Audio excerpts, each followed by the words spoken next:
Good morning students. आज का हमारा टॉपिक है उत्प्रेरण या कैटालिसिस। तो अभिक्रिया की गति को बढ़ाने के लिए रिएक्टेंट्स की कंसंट्रेशन या टेम्परेचर दोनों को बढ़ाते हैं। तो कई ऐसी रासायनिक अभिक्रियाएं होती है जो साधारण तथा बहुत ही मंद गति से संपन्न होती है। अधिकांशतः ऊंचे ताप पर गर्म करने पर भी अभिक्रिया की गति बढ़ती है। सन 1885 में बर्जीलियस ने ऐसी अभिक्रियाओं की गति कम ताप पर बढ़ाने के लिए कुछ बाहरी पदार्थों का उपयोग किया और ऐसे पदार्थों के लिए इन्होंने कैटलिस्ट शब्द का उपयोग किया, जिसकी डेफिनेशन इस प्रकार से है। तो कैटलिस्ट वे पदार्थ होते हैं जो केवल अपनी उपस्थिति द्वारा केमिकल रिएक्शंस के रेट को फास्ट या मंद कर देते हैं, ठीक है, तथा अभिक्रिया के अंत में उनके केमिकल कंपोजिशन और बाहर में कोई अंतर नहीं आता है, अर्थात ये केमिकल रूप से अनचेंज्ड रहते हैं। इन्हें हम कैटलिस्ट कहते हैं और इस प्रकार की क्रिया को हम कहते हैं कैटालिसिस या उत्प्रेरण, ठीक है। तो इसका एग्जाम्पल है, जैसे पोटेशियम क्लोरेट को 620 डिग्री सेंटीग्रेड पर गर्म करने पर उसका अपघटन धीरे धीरे होता है और ऑक्सीजन निकलती है, परंतु इसको मैग्नीज डाइऑक्साइड की अल्प मात्रा की उपस्थिति में जब गर्म किया जाता है तो ये कम टेम्परेचर यानी कि 340 डिग्री सेंटीग्रेड पर ही पर्याप्त मात्रा में ऑक्सीजन उत्पन्न होती है, ठीक है। यानी कि मैग्नीज डाइऑक्साइड की उपस्थिति इस अभिक्रिया में कैटलिस्ट का काम करती है। नेक्स्ट एग्जाम्पल है, नाइट्रोजन और हाइड्रोजन की परस्पर रिएक्शन से अमोनिया बनाने में आयरन को हम कैटलिस्ट के रूप में प्रयोग में लेते हैं, यानी कि यहाँ पर आयरन जो है वो कैटलिस्ट का काम करता है। इसी प्रकार से पौधों के क्लोरोफिल द्वारा कार्बन डाइऑक्साइड का सिंथेसिस जो है वो प्रकाशिक एवं उत्प्रेरकीय अभिक्रियाएं हैं। फिर है आपके उत्प्रेरण क्रियाओं के लक्षण या उत्प्रेरकों के करैक्टरिस्टिक्स। तो अलग अलग तरह की कैटालिसिस की रिएक्शन होती है, फिर भी होमोजीनस और हेट्रोजीनस कैटालिसिस रिएक्शन के कुछ फीचर्स है, जो करैक्टरिस्टिक्स है वो समान होते हैं। इन करैक्टरिस्टिक्स को हम क्राइटेरिया ऑफ कैटलिस्ट भी कहते हैं, जो निम्न प्रकार से है। पहला है आपके उत्प्रेरक की मात्रा तथा उसका केमिकल कंपोजिशन अभिक्रिया के अंत में अपरिवर्तित रहता है, यानी कि उत्प्रेरक रासायनिक अभिक्रिया में भाग अवश्य लेता है, परंतु अभिक्रिया के अंत में उसकी कुल मात्रा तथा उसका केमिकल कंपोजिशन वही बना रहता है जो अभिक्रिया के प्रारंभ में था, ठीक है। इसलिए अभिक्रिया के फलस्वरूप उत्प्रेरक के भौतिक स्वरूप में कोई परिवर्तन हो सकता है, जैसे उसके कणों के आकार में या रंग में परिवर्तन हो सकता है, लेकिन रासायनिक रूप से उसमें कोई परिवर्तन नहीं होता है। फॉर एग्जाम्पल, पोटेशियम क्लोरेट के तापीय अपघटन में जो ग्रेन्युलर मैग्नीज डाइऑक्साइड उत्प्रेरक होता है वो अभिक्रिया के बाद में फाइन पाउडर के रूप में प्राप्त होता है, यानी कि फिजिकल स्टेट इसकी चेंज हो चुकी है, ठीक है, यानी कि जो है वो ग्रेन्युलर फॉर्म से पाउडर फॉर्म में आ गया है, ठीक है। फिर है आपके दूसरा जो करैक्टरिस्टिक्स है कैटलिस्ट का, वो है साधारण उत्प्रेरक की अल्प मात्रा अभिक्रिया को उत्प्रेरित करने के लिए पर्याप्त होती है। चूँकि उत्प्रेरक अभिक्रिया में भाग नहीं लेता है, अतः इसकी सूक्ष्म मात्रा से ही अभिकारकों की अधिकतम मात्रा उत्पाद में बदल जाती है। उदाहरणार्थ, H2O2 द्वारा HI के ऑक्सीडेशन को उत्प्रेरित करने में 10⁻⁻⁴ ग्राम मोलिबिडिक एसिड की मात्रा सफिशिएंट होती है। इसी प्रकार से ऑक्सीजन द्वारा सोडियम सल्फाइड के विलयन का ऑक्सीडेशन उत्प्रेरित करने के लिए उसके 1 लीटर विलयन में लगभग 6.4 × 10⁻⁸ ग्राम कॉपर आयन डालना पड़ता है, ठीक है। तो कुछ उत्प्रेरकों की अधिक मात्रा पर ही अभिक्रिया प्रभावी होती है, जैसे फ्रीडलक्राफ्ट अभिक्रिया में उत्प्रेरक जो एनहाइड्रस AlCl3 की मात्रा बेंजीन की मात्रा का लगभग 30% होने पर ही अभिक्रिया होती है। इसी प्रकार होमोजीनस कैटालिसिस की जो अभिक्रियाएं होती है उनमें अभिक्रिया की जो रेट होती है वो उत्प्रेरक की कंसंट्रेशन के सीधे समानुपाती होती है। फॉर एग्जाम्पल, सुक्रोज के इन्वर्जन की जो गति होती है वो हाइड्रोजन आयन की कंसंट्रेशन पे निर्भर करती है। इसी प्रकार एस्टर के जल अपघटन की दर उसमें उपस्थित उत्प्रेरक यानी कि H+ या OH- की कंसंट्रेशन के समानुपाती होती है। नेक्स्ट जो करैक्टरिस्टिक्स है उत्प्रेरकों का, वो है उत्प्रेरक किसी भी अभिक्रिया को इनिशिएट नहीं करता है, यानी कि सामान्यतः उत्प्रेरक केवल पहले से चल रही जो स्लो रिएक्शन है उनके रेट को फास्ट करने का काम करता है, ना कि किसी भी रिएक्शन को इनिशिएट करता है, चालू करता है। यानी कि उत्प्रेरक की अनुपस्थिति में अभिक्रिया उच्च सक्रियण ऊर्जा वाले रिएक्शन पाथ से होती है, जबकि कैटलिस्ट के प्रेजेंस में ये लोअर एक्टिवेशन एनर्जी का नया पाथ प्रोवाइड करवाने का काम करता है। फिर नेक्स्ट है आपके उत्प्रेरक की क्रिया जो होती है वो स्पेसिफिक होती है, यानी कि कोई पदार्थ एक विशेष अभिक्रिया को ही उत्प्रेरित करता है, न कि सभी रासायनिक अभिक्रियाओं को। यानी कि जो कैटलिस्ट की रिएक्शंस होती है वो रिएक्शन स्पेसिफिक होती है, यानी कि पर्टिकुलर कोई जो कैटलिस्ट होता है वो पर्टिकुलर रिएक्शन के लिए ही कैटलिस्ट का काम करता है, उसे ही ये कैटलाइज करता है, ना कि सभी केमिकल रिएक्शंस को। अर्थात अलग अलग रिएक्शन के लिए कैटलिस्ट भी अलग अलग होते हैं। For example catalyst manganese dioxide जो है वो पोटेशियम क्लोरेट के तापीय अपघटन को उत्प्रेरित करता है, न कि पोटेशियम नाइट्रेट के अपघटन को। यानी कि समान अभिकारक से भिन्न भिन्न उत्प्रेरकों की उपस्थिति से भिन्न भिन्न प्रोडक्ट भी प्राप्त होते हैं। फॉर एग्जांपल एक्वस एथेनॉल को जब गर्म एल्यूमिना से कैटलाइज करवाया जाता है तो हमें जो है एथिलीन प्राप्त होता है, जबकि इसको गर्म कॉपर पर प्रवाहित करने से एथेनॉल प्राप्त होता है। यानी कि कैटलिस्ट बदल दिया सेम रिएक्टेंट की उपस्थिति में तो भी आपको प्रोडक्ट अलग अलग मिलेंगे। फिर नेक्स्ट है आपके उत्प्रेरक उत्क्रमणीय अभिक्रियाओं की साम्यावस्था को परिवर्तित नहीं करता।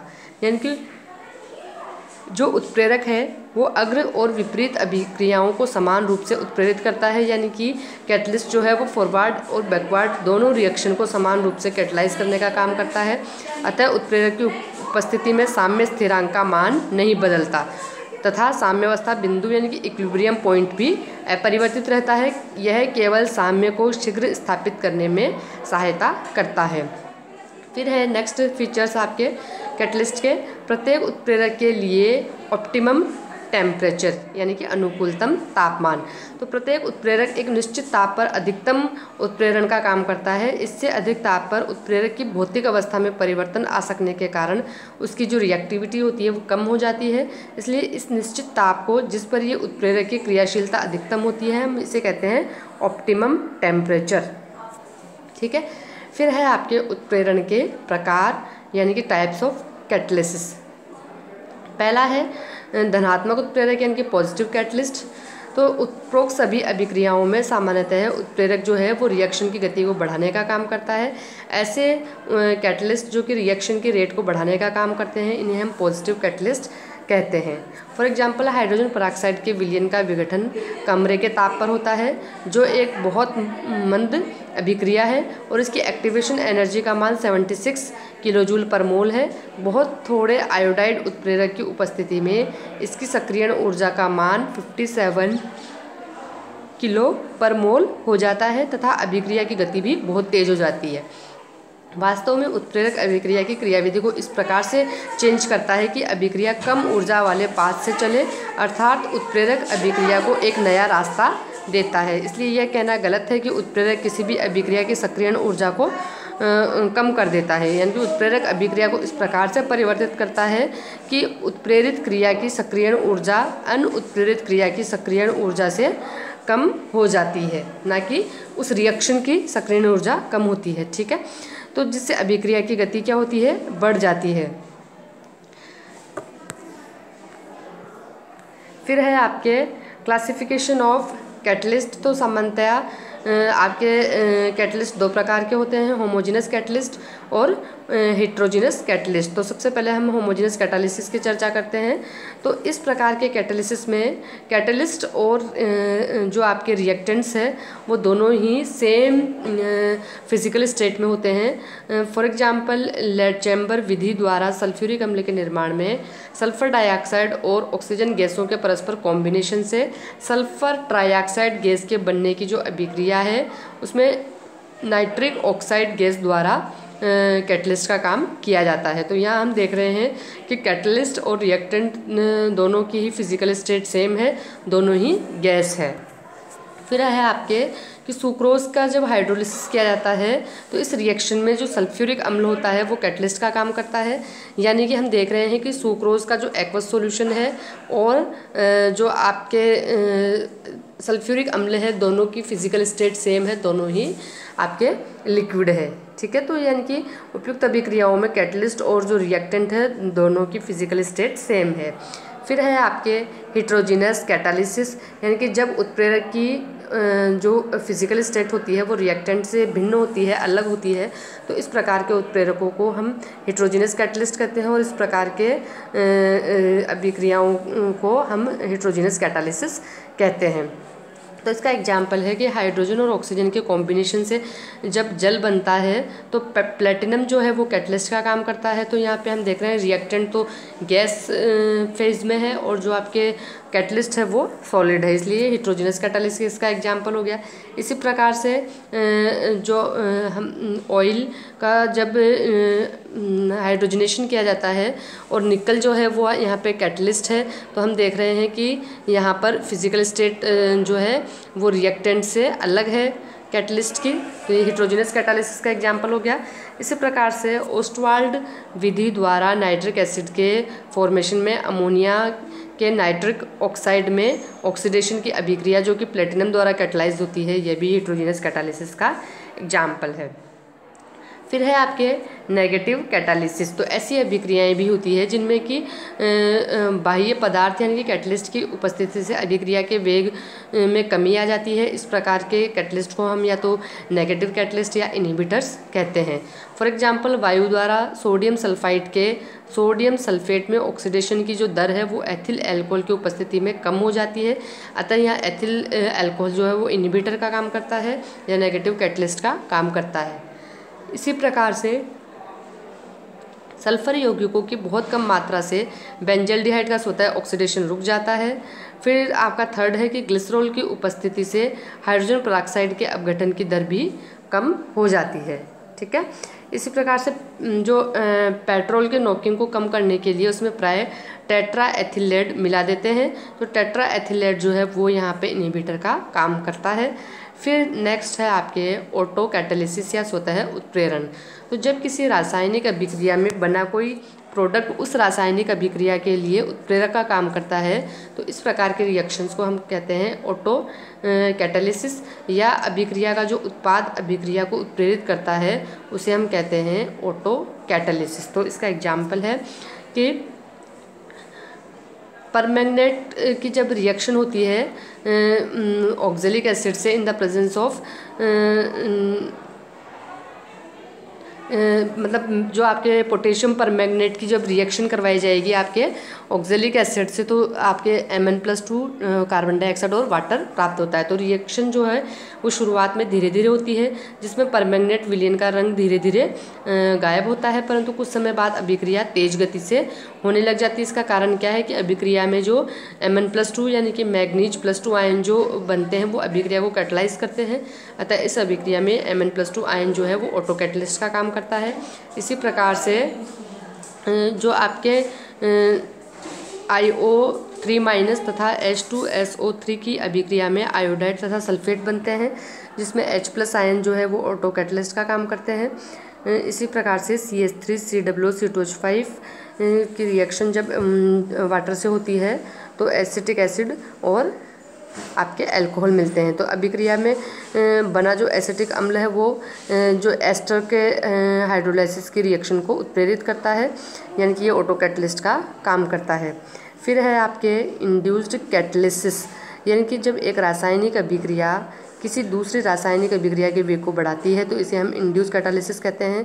फॉर एग्जांपल वायु द्वारा सोडियम सल्फेट में ऑक्सीडाइज होता है, परंतु सोडियम जो आर्सेनाइट का ऑक्सीडेशन नहीं होता है, लेकिन सोडियम सल्फाइड की उपस्थिति में सोडियम आर्सेनाइट विलयन में वायु प्रवाहित करने पर सोडियम सल्फाइड एवं सोडियम आर्सेनाइट दोनों ऑक्सीडाइज हो जाते हैं।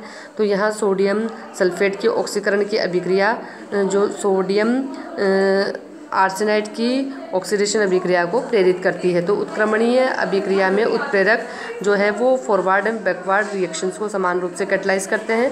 इस प्रकार उत्क्रमणीय अभिक्रिया का साम्य स्थिरांक जो है वो उत्प्रेरक को प्रभावित नहीं करता है। तो किसी अभिक्रिया में ऊष्मागतिक फलन जैसे ΔG, ΔH, ΔS ये जो है ऊष्मागतिक फलन किसी भी रिएक्शन के उनको उत्प्रेरक प्रभावित नहीं करता है, यानी कि ये उत्प्रेरक से अपरिवर्तित रहते हैं। ओके, यानी कि हमने क्या देखा कि उत्प्रेरक जो है वो रिएक्शन की रेट को बढ़ाते हैं। ये रिएक्शन की एक्टिवेशन एनर्जी को कम नहीं करते हैं, बल्कि ये रिएक्शन को एक दूसरा ऐसा पाथ प्रोवाइड करवाते हैं जो कि कम एक्टिवेशन एनर्जी वाला होता है। और रिएक्शन के दौरान ये कभी भी इनका फिजिकल स्टेट चेंज हो सकता है, लेकिन केमिकल कंपोजिशन का चेंज नहीं होता है। और ये रिएक्शन को इनिशिएट नहीं करते हैं और स्मॉल क्वांटिटी ही इनकी आवश्यक होती है किसी भी रिएक्शन के लिए।